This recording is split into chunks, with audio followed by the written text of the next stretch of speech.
Selamat sore adik-adik. Tiba saatnya kita akan mulai ibadah kita. Mari kita angkat pujian bila kau ingat cinta Tuhan.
Adik-adik, Bapak akan memberikan pengumuman. Untuk minggu depan ada persekutuan anak jam 6 sore lewat aplikasi YouTube. Dan untuk ibadah pada hari Minggu diadakan pada jam 1 siang. Untuk kelas besar dan kelas kecil kita ibadah online melalui aplikasi Zoom. Lalu untuk kelas batita akan diadakan di aplikasi YouTube. Kita sekarang akan memasuki firman Tuhan. Mari kita angkat pujian tak terukur.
Tuhan Yesus, kami mengucap syukur atas anugerah-Mu, kami boleh datang beribadah kepada-Mu.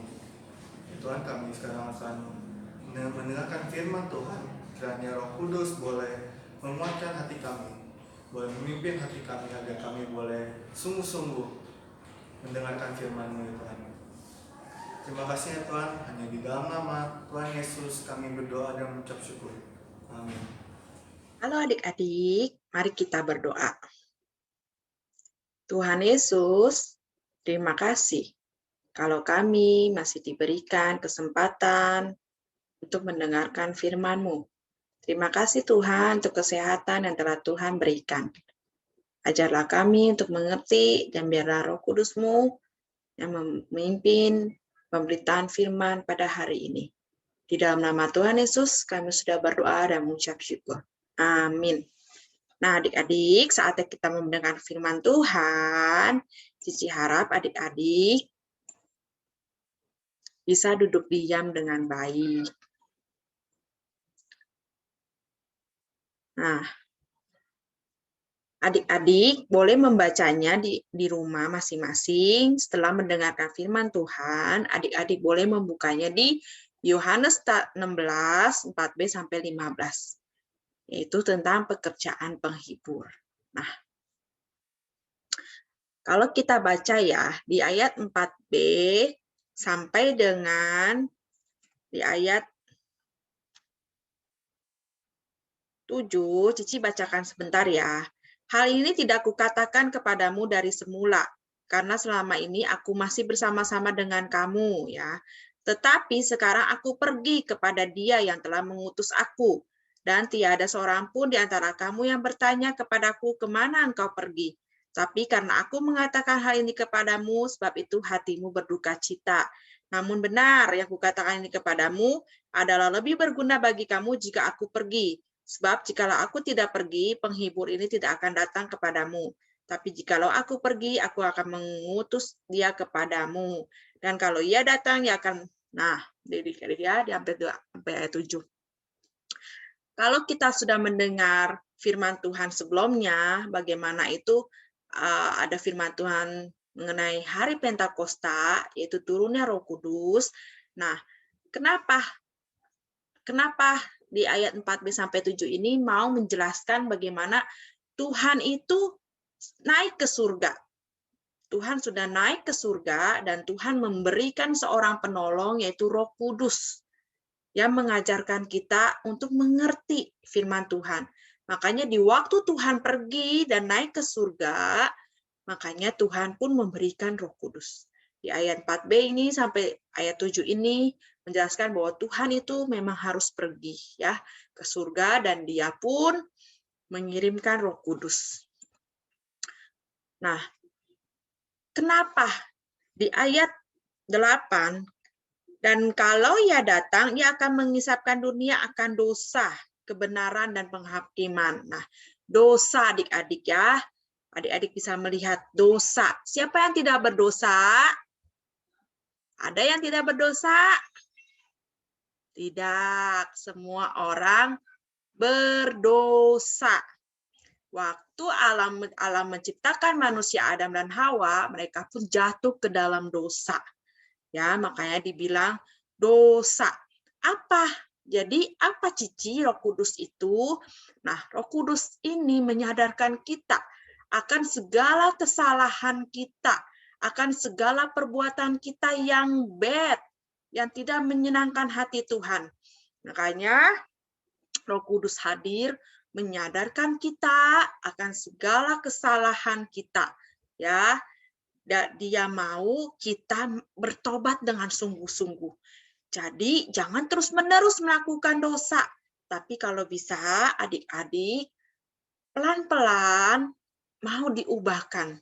Adik-adik mau mendengar apa yang Roh Kudus katakan, apa yang firman Tuhan katakan, apa yang adik dengar setiap hari Minggu beribadah, kita mau belajar sama-sama. Bagaimana kita mau tidak berbuat yang bad. Kita mau berusaha melakukan yang good. Jadi kalau hari ini suka bohong, jangan terus lakukan bohong. Kalau hari ini suka mencuri, jangan lakukan mencuri.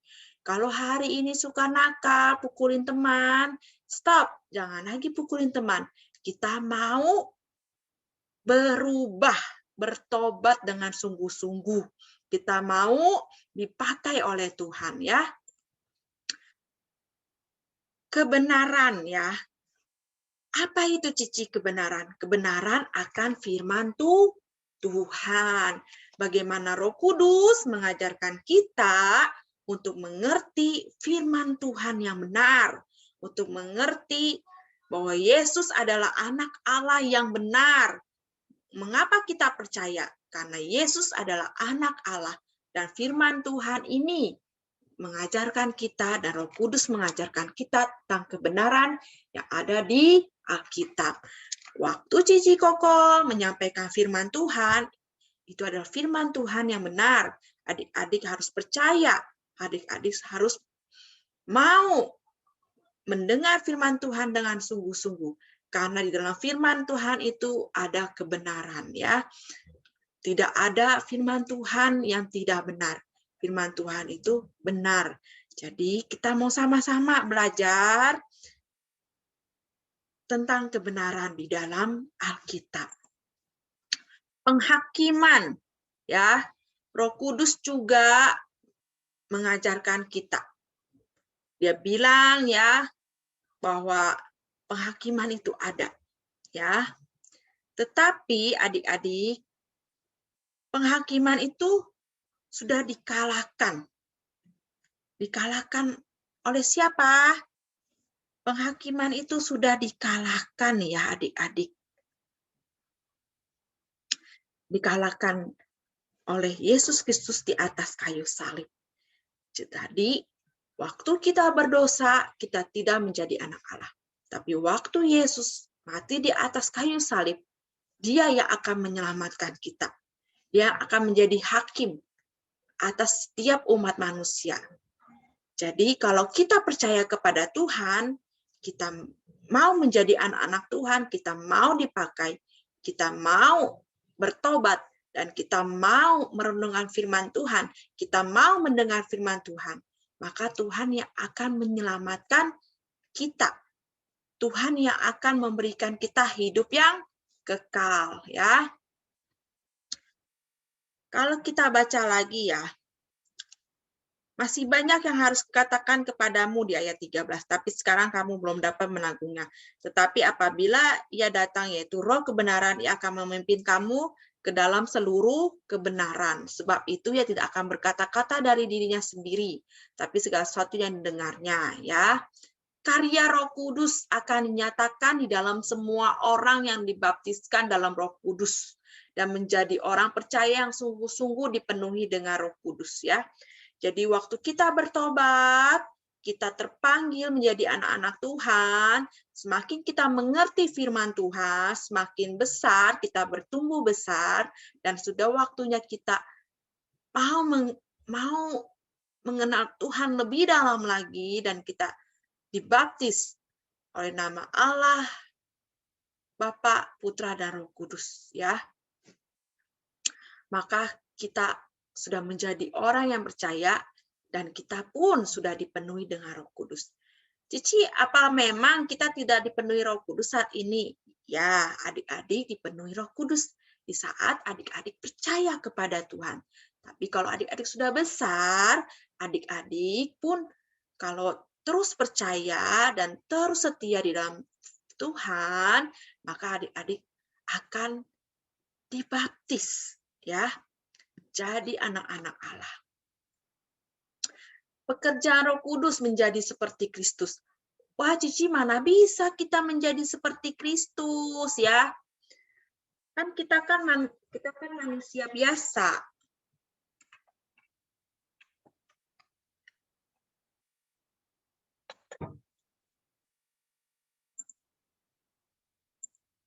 Pekerjaan Roh Kudus menjadi seperti Kristus. Menjadi seperti Kristus bukan kita harus menjadi seperti Kristus yang seperti yang Kristusnya gitu loh, Kristusnya. Tidak, menjadi seperti Kristus itu mempunyai sifat-sifat seperti Kristus, yaitu buah-buah roh, kasih, sukacita, damai sejahtera, ya, buah-buah roh, kasih, sukacita, damai sejahtera, kesabaran, kemurahan, kebaikan, kesetiaan, kelemah lembutan, dan penguasaan diri. Itulah buah Roh Kudus mengalir dalam hidupku, ya. Jadi kita mau menjadi seperti Kristus mempunyai buah-buah roh. Kita mau hidup di dalam kebenaran. Dan kita pun mau memuliakan Kristus. Dimanapun adik-adik berada, adik-adik bisa bersaksi untuk Tuhan. Dimanapun adik-adik berada, adik bisa memuliakan Kristus dengan cara berdoa untuk teman-teman yang sakit, untuk teman-teman adik-adik yang sudah lama tidak ke gereja, berdoa untuk papa mama yang bekerja, juga adik-adik bisa memuji nama Tuhan dengan memberikan puji-pujian di rumah, menyanyi, memuliakan nama Tuhan, bersekutu bersama dengan keluarga, berdoa bersama dengan keluarga. Nah, adik-adik pun bisa menceritakan, bahkan mengenalkan Tuhan Yesus kepada teman-teman, ya adik-adik ya. Jadi adik-adik harus belajar dan kita juga mau sama-sama belajar akan hal ini ya. Kita mau terus hidup kita dipakai untuk kemuliaan nama Tuhan. Kita mau dipimpin, kita mau dipakai untuk kemuliaan nama Tuhan, bukan untuk diri sendiri atau bukan untuk dilihat orang. Dilihat orang supaya kita dipuji.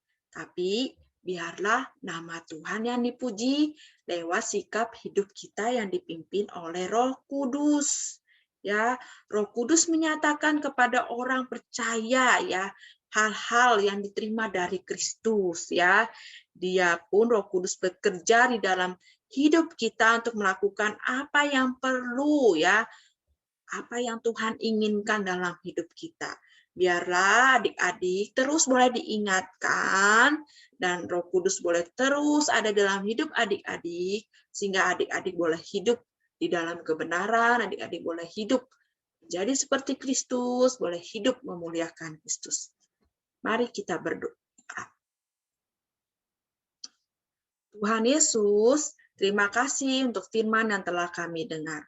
Biarlah sungguh ya Tuhan, Roh Kudus yang ada di dalam hidup kami, mengubahkan kami, memimpin kami, sehingga kami boleh menjadi anak-anak Tuhan yang boleh hidup berkenan di dalam Tuhan, yang boleh memuliakan nama Tuhan, dan kami boleh terus Tuhan, diubahkan Tuhan, dan menjadi seperti Kristus. Kami mengucap syukur, berkatilah kami semua Tuhan yang sudah mendengarkan firman-Mu.